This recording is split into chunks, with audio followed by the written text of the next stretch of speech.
have the next video for you with the sketches for the 6x6 paper pad. This is sketch number 14, and I actually don't use a 6x6 paper pad for the entire layout. I do have the 6x6 paper pad in this Imagine That kit or collection from Echo Park, but what I decided to do was I have a ton of scraps in here, so I pulled out all of the scraps, and some of them are from the 6x6 paper pad, some of them are from the bigger pieces, and I really wanted to get some of these scraps used up, so that's what I decided to do. As you can see here, I am using my hexagon punch to punch out pieces and make sure that I have enough of the different colors. Now, I did use the 12x12 for the strips, the 1/4" strips, because I didn't want to like cover up seams or anything like that. I just wanted to make sure that I had everything coherent. So on the right hand side of the layout, it's really just a grid of photos. As you can see here, I went ahead and started with that because I knew that was going to be the easiest one. So I have the 3 4x6 photos, and then one photo is cut down to a 3x4, and then I do go ahead and end up using this 3x4 card. It has like a space gun on it, but I don't end up using that. I'm actually going to cover it up because I need the card to go sideways, and there wasn't any other cards in the kit that I could use. Of course, I cut it a little bit short, so I went ahead and just backed it on navy paper and made that fit. So, and really once you get it in there and get everything done, you can't even tell at all. So this is where I go ahead and add the 1/4" strip on the right hand side, and then besides a few embellishments and the journaling, I don't add anything else to the right hand side of the layout.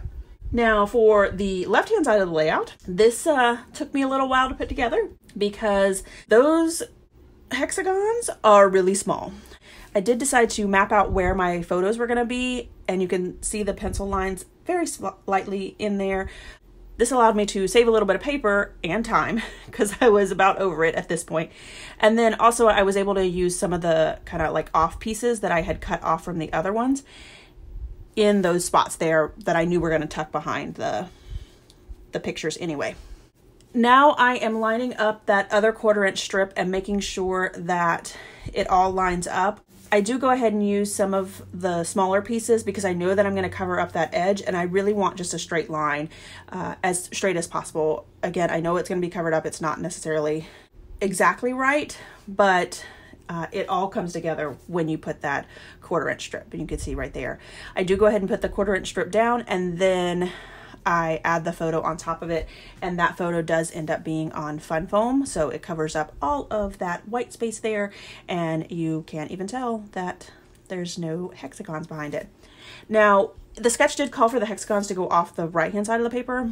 I decided just to put a 1/4" strip there and cover up those pieces because I was just over it at this point. This is a fabulous layout. I love this layout, but whew, was it a labor of love. You can see over here on the far right hand side, I'm going to go ahead and cover up that space gun with a planet, and my journaling is going to go right in that box as well. I do go ahead and add a brad over there that says oh boy, and then also a little arrow in that white space. I don't feel like there needs to be a whole lot on the right hand side because the left hand side is so prominent and so busy that I kind of wanted to give your eyes a rest a little bit.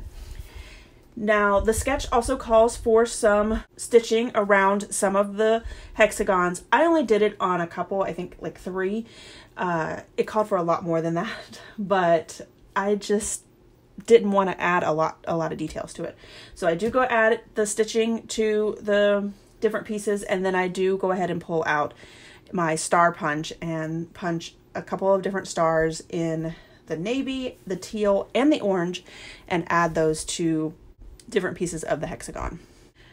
So I am hoping that you guys were able to get in on the second class. I'm super excited to see what everyone comes up with in this class. I will continue to post my layouts because I'm super behind, but I will get those up, and hopefully by the second time around I'll be right on target with everybody else. So here is my final layout, and I will definitely be posting this in the Facebook group. So if you're part of the Facebook group, I would love to see yours as well.